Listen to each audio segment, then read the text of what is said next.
The toughest job in the world is also the best job in the world. How do you know which one's yours? They all look the same.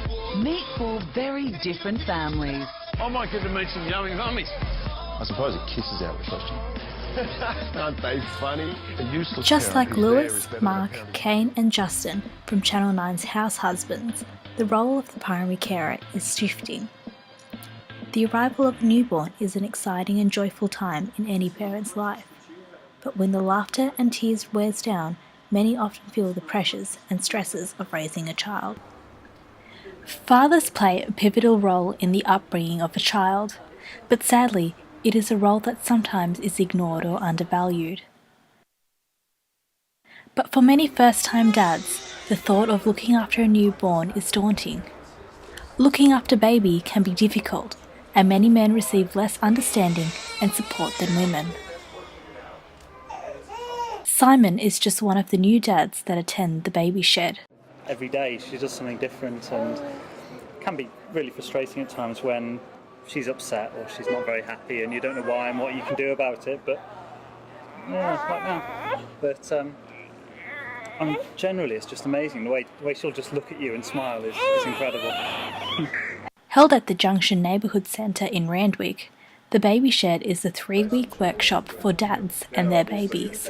John Gilbert is a facilitator at the sessions. A lot of dads were coming out of hospital, Royal Women's Hospital, after the birth of their baby, and they were saying, geez, I need some help or whatever, and they felt that their needs weren't being met. It was all about the mums, it was all about the babes.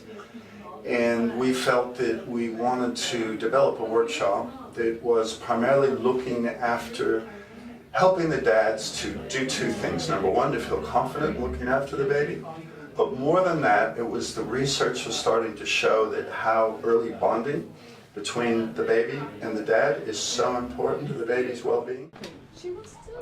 Assisted by a baby health nurse and a male facilitator, new dads engage in a hands-on workshop covering the practicalities of feeding, settling and infant communication.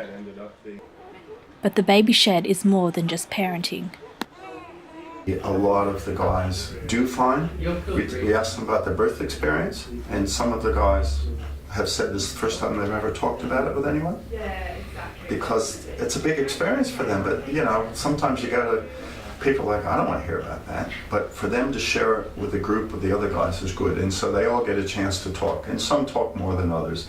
But a lot of them do find, I've had people from all different walks of life. I've had people share some personal experiences. I've had people talk about stuff. Sometimes guys respond to that and talk as well. Sometimes they come back the week later and say, I thought about what happened last week and this is something I'd really like to talk about. The workshop facilitates discussion where the dads can interact with each other and share their stories. The guys who really understand they want to be better dads, they're the ones that show up to the baby shed. The ones we really need are the ones who are like, oh, that's a bunch of, like they dismiss it without ever... It's a sad scenario when men are left in the dark, but support groups like the Baby Shed here in Randwick enable men to regain their confidence and become the best parent they can be. Little one here will absolutely know he's loved, and I'm just going to spend as much time as I possibly can with him. That'll be the first time, but we're sending as many pictures and things as we can, and we'll try and keep in touch. The Baby Shed's fantastic because you don't get many forums like this, and men don't tend to talk about babies and what they're going through, so this is a great opportunity for men to do that. Neris Rodriguez, Him Magazine.